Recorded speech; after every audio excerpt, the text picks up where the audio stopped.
Hi, my name is Sarah, and welcome to Holy Well. If you've ever been in a situation where you wake up feeling bloated and tired and exhausted, and quite frankly, you just feel like your gut is standing still, then I have a couple of simple habits that you can start to incorporate in your life to help your gut feel supported and capable of taking on anything that you bring to the table. Join me in this Holy Well episode on morning habits that change my gut health. There's two kinds of people I want to say. There's the type of person that wakes up and just gets straight to business. They go to the bathroom, go inside of the kitchen, grab themselves a cup of coffee, maybe scroll through their phone a little bit, go online, answer a few emails, and then hit the ground running and start their day from there. The second type of person is the type of person that gives themselves a little bit of buffer between their day and waking up. Second person really is giving themselves the opportunity to set their day up for success and set their gut up for success if that's something that they're struggling with. A couple of things that I do to help support my gut in the morning, first thing as I wake up, is a nervous system reset. And it sounds like it's very intense and kind of complicated, but it really isn't, and it's very intuitive once you get a hang of it. And really what that is just stretching your neck and rubbing your lymph nodes and kind of waking your body up so that it's ready for the day.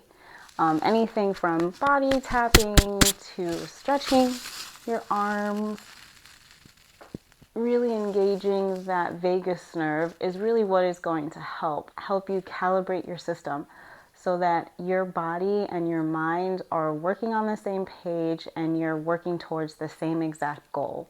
It tells your system that you're safe, and your gut instantly starts to loosen up and relax because it feels like you are supporting your gut and you are doing everything that you need in order to start your day off right. Second thing that I do, I start to introduce my body to gut-friendly foods first thing in the morning. Now, I'm not a breakfast person, I'm not a morning person, but whenever I do, I usually have my breakfast around 11 p.m. That's just the way that my body clock works, and it honestly just depends on what I've got going on for the day. However, there are a couple of things that I do in order to make sure that I am enhancing every single possibility that I have to, again, signal to my gut that it's healthy, that it's safe, and that it can stay loosey-goosey and not have to worry about tightening up and feeling restricted in any way. So what that looks like is drinking acidic water first thing in the morning.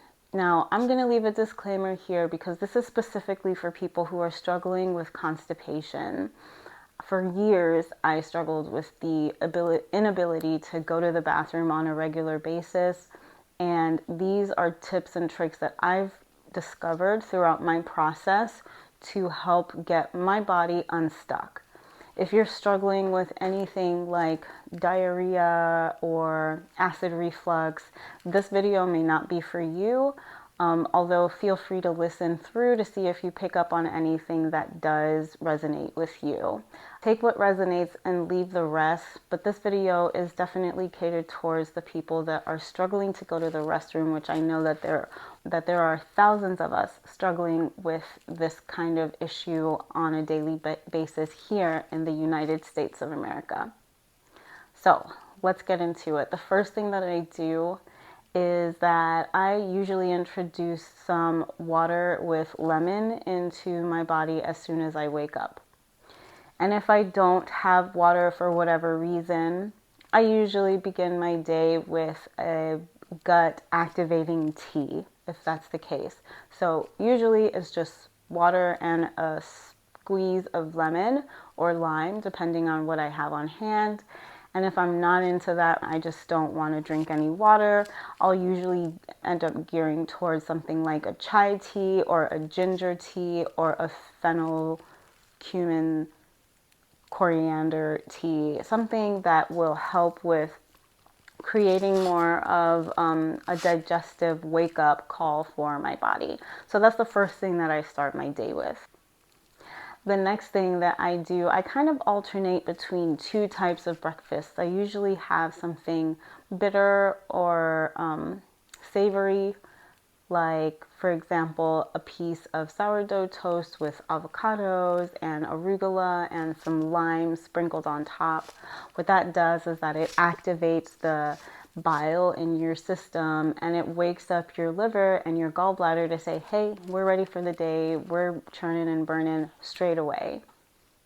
The other way that I usually go is to have some oatmeal, and this activates your system in a totally different way. Instead of activating the bile in your system because of anything acidic, because you don't typically add anything acidic to oatmeal, the fiber in and of itself is what actually activates the ability to digest your food and gives that same exact wake-up call that it would if you were to introduce bitters or something acidic like lime or vinegar to your toast in the morning.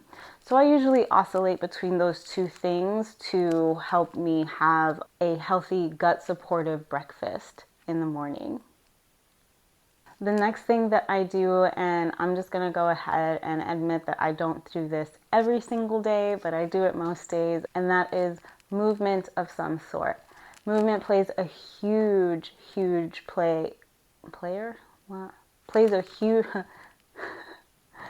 movement plays a huge role in the way that your body feels and the way that you feel mentally, emotionally, spiritually.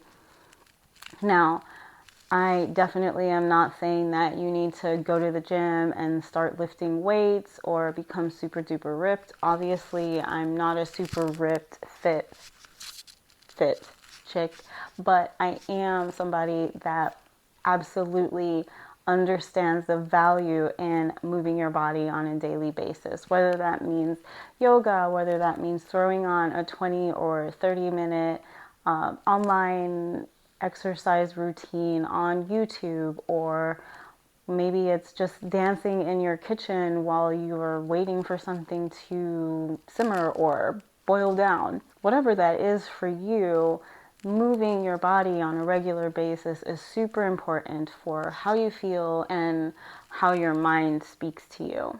I definitely notice that when I feel sluggish or when I feel even a little negative as far as the self-talk that is rolling in my mind, I can usually dial it down to the fact that I probably haven't moved as much as I'm normally used to moving, or I haven't done anything physical or gone outside to take some sun or something along those lines. So that definitely plays a role in how you feel and in, again, signaling to your gut that you're safe and you're sound and you're capable of resting and digesting.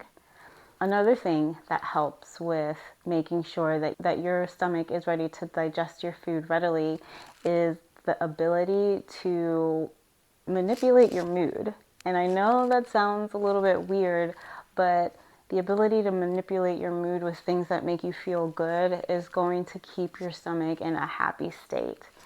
And for a stomach to be in a happy state, that usually means everything's okay. We can go about our business. We don't need to focus on other areas right now. All we need to do is just get up and do our job every single day along with our body. So manipulating your mood for me means playing music that makes me feel good. Going outside and taking in some sun when the weather feels good and welcoming. My son lives in California right now, and one of the things that makes me feel so amazing is getting a phone call from him or him being available when I want to say something to him real quick. It just brightens my day knowing that I know how he's doing. So any little thing like that can help boost your mood and just make you feel like everything's right with the world, even if we all know that it's not necessarily right all the time. It definitely helps when you know at least 3 or 4 ways that you can trick your brain into believing that everything is okay. And lastly, I just want to leave you with a few daily anchors. And this is just some things that I do to help get my gut exactly where it needs to be on a daily basis. This helps me stay regular, and it helps me stay in a place that feels, whoa, To the light there. This keeps me in a place that makes me feel comfortable as far as being regular is concerned. And sorry about the light, because it looks like we've got a couple of clouds coming in. I don't know if the sun is coming back. If it does, great. If it doesn't, that's totally fine too. One of the things that oh yay, the sun's back. One of the things that I enjoy is adding fermented foods into my daily diet. And this kind of can be sneakily introduced in multiple different ways. So I love to ferment my own sauerkraut. I love to pickle my own food. So pickling isn't exactly the same as fermentation because fermentation has probiotics in it naturally. However, the acidity that you get from pickling your own veggies, like pickled fennel, so good. And if you haven't tried it, I highly recommend that you make some pickled fennel. Fennel in and of itself helps with gas and bloating, and most of the time that's what causes constipation. Sometimes we think that the food itself is what causes the constipation, but it's actually the inability for your body to digest the food is what makes you feel tight and then unable to go to the restroom. So one of the things that I recommend is if you know that you struggle with bloating and gas after you eat a heavy meal, go ahead and combine that with some pickled fennel or fresh fennel by adding it into an arugula salad with a little bit of radicchio. Things like that really help boost the bile in your gut so that it can continue to move down the pipeline. Again, with the pickled fennel, any fennel entering your system in any way, shape, or form, whether it's through the seed or fresh or pickled, is a delicious way of giving your body exactly what it needs to continue that process. Another thing that I love to add is carminatives. Carminatives is a fancy word for saying foods that aid in digestion. And this could be anything from spices to actual foods.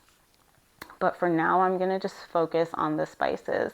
There's multiple spices that actually help you digest your food. Or a few of those spices could be cinnamon, ginger, cardamom, fennel seed, cumin. All of those are delicious spices that you can throw into your meal at any point, and it'll be a delicious addition to your meal. And it also helps kind of get that gut motility going as well. So it kind of works both ways. It makes your food taste delicious, and it helps your body move the food through your gut a lot easier. And last but not least, it's plain and simple consistency. The more that you do it every single day, the more chances are that you'll be able to go to the restroom every single day. For me, I'm lucky enough to say, and this may be TMI, but I go to the bathroom at least 2 to 3 times a day.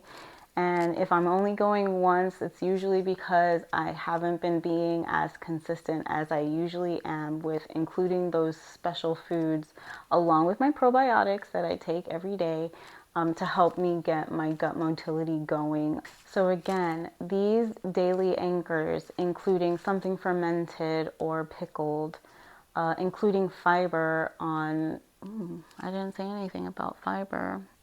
Another thing that I would recommend to add as your daily anchor is including fiber in some kind of way or capacity. Making sure that you include lots of beans, veggies, sourdough, grains, things that are fermented. All of those are things that you want to be including in your diet on a daily basis so that you can help yourself go to the restroom without too much struggling. So I hope this helps with your curiosity in regard to wondering, how do I get unstuck and how do I get myself out of this rut? I totally get it. I've been there for way longer than I care to admit, but I'm on the other side now, and I want to help you get on the other side as well. So if you have any questions, please feel free to leave them in the comments below. I'll be happy to address any specific questions that you have. And Please like and subscribe if you're interested in more information about supporting your gut health. I really hope this helps, and have a great day.